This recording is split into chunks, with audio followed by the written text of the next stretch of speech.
So hello, kamusta mga kapatid? And again, nandito na naman si DJ May para sa isang panibagong topic kung saan pag-uusapan naman natin ito. So yung nakaraang vlog natin guys, diniscuss natin yung regarding dun sa mga agents or yung mga agency leaders na lumalagpas dun sa kanilang limit or dun sa sabihin natin yung mga bumuburaot sa mga members nila or gumagarapal. So, syempre ayaw ko naman maging bias kasi bilang live streamer guys, naramdaman ko din at marami din akong mga nasaksihan dyan na minsan umaabuso din yung mga members at yung mga nakikisali sa mga live. So, una sa lahat guys, babasahin ko muna yung comment ni Marlon. So, actually, isa siya sa nag-comment sa isang videos natin, yung last video natin. At ang sabi niya rito, agent ako sa Popo at may members ako na 1,400 members. So, ang dami. In 5 months at may 7 admin ako na pinapasahod ko ng 100k points. So by the way guys, itong pinag-uusapan natin is about Popo live streaming app. So kung wala pa kayong idea, so ito ay isang earning live streaming platform na kung saan you can earn talaga. No, talagang kikita at kikita kayo dito. So tuloy natin. Pinapasahod niya daw ng 100k points monthly. No, yung kanyang 7 admin, and at the same time 30k points weekly. Then may 10 ako na TL. So yung TL yata team leaders kung di ako nagkakamali. 15k ang weekly at 70k points monthly, no? Sana all.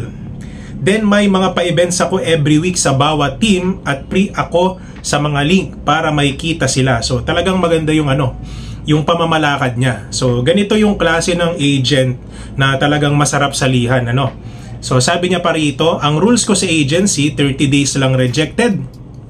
Then sa mga garapal na members at walang ambag sa agency ko, pending sila at ako pa ang inaaway. So simulan na natin to.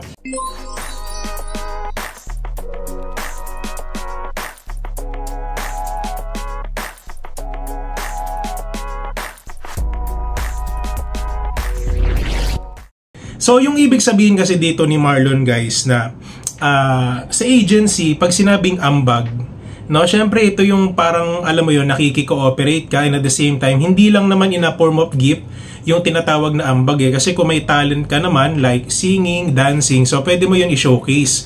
So most of the time mas natutuwa nga yung mga leaders or yung mga agency leaders kung may ganun silang members, yung talagang alam mo yun, yung talentado, yung mahilig silang makikooperate and at the same time sila yung nagiging reason, that's why masaya din yung mga party live. So hindi naman porket sinabi dito ni Marlon na walang ambag, it means wala kang ambag doon sa mga gifts. Hindi. Ang ibig niya sabihin dito is that ambag, walang cooperation. Kasi ganito madalas yung nangyayari sa mga party live. Yung iba na andun lang, nakatambay lang, wala man lang ginagawa, nakasarado pa yung camera, minsan magre-request yung leader or yung agency leader na uy, baka naman pwedeng pa-open camera tayo, pero wala talaga. So ang ibig sabihin, yung ibang members dumadating din sa point na nagiging swapang din itong mga ito. Paano ko nasabi? Kasi lalo na pagkainitan ng bagsakan ng gifts or kainitan ng paglalaro ng kung sino man yung dadalaw sa mga party live ng mga yan, ayaw talaga nilang umalis doon sa kanilang pwesto or doon sa kanilang beam. So yung beam guys, ito yung kung saan pwede silang mag-join. So pag in-accept sila ng host, so mapupunta sila doon. So ngayon, dumadating kasi sa point na ang daming naghihintay na ibang members para sila naman yung magkaroon ng chance na magkaroon ng gifts. Pero talagang yung iba, matigas din ang muka.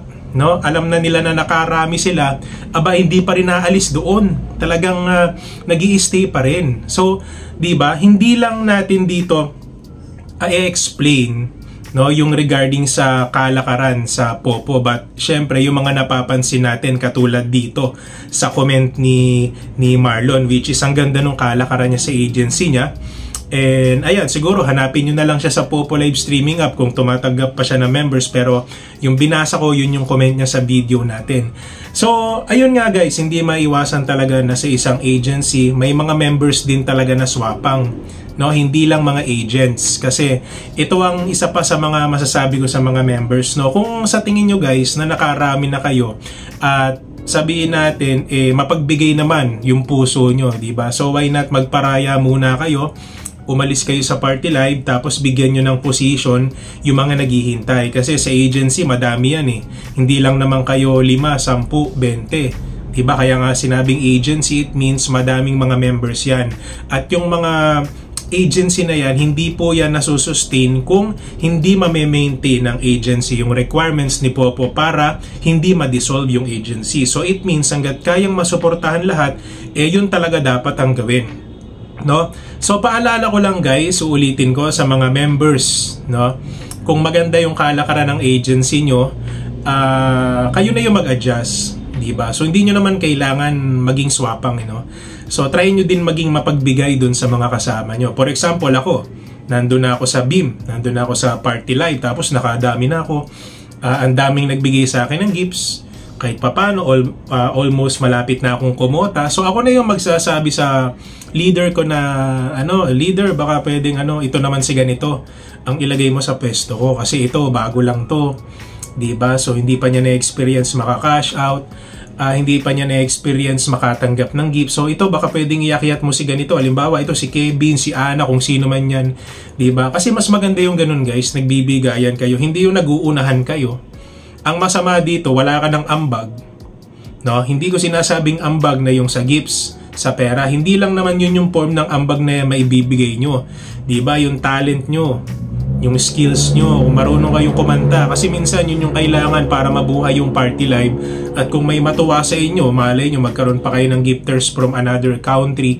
So lahat ng agency members madadamay because of your talent. Hindi yung wala ka nang talent, lagi ka pang naka-close cam. Diba? Ang habol mo lang talaga, makatanggap ka na makatanggap, hindi ka man lang magpakita ng reason para bigyan ka ng gifts, tapos buraot ka pa, wag ganon, no? So kawawa naman yung ibang mga kasama mo sa agency kung ganon ang ugali mo.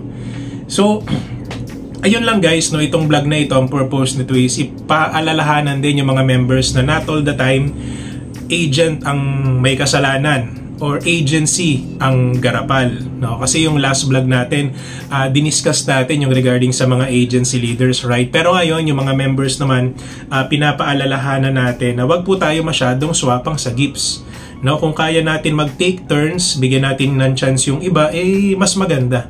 Para kahit papano mas tumagal yung agency at wala kayong samaan ng loob. And by the way guys, kung sa tingin nyo nagustuhan nyo yung ganitong klaseng vlog, don't forget to like, comment, share, and subscribe our channel, DJ Met. Syempre guys, you can also use our links na nasa video description kung gusto nyo maging live streamer dito sa Popo Live App. And kung gusto nyo maging agent, so meron tayong link dyan. Ulitin ko guys, walang sapilitan. And I suggest guys, wag muna kayong sumali sa agency ko kasi hindi pa rin ako active as of now. Pero hopefully soon, no, maging active tayo. Pero yun yung aking may re-recommend sa inyo guys, dahil hindi tayo buraot. Ako na mismo yung nagsasabi sa inyo na wag muna kayong sumali sa agency ko kasi hindi ko rin kayo masosupport. But if you're bago sa Popo, but still you can use our link na nasa video description sa mga gusto maging live streamer and agent dito. So ayun lamang guys, maraming salamat.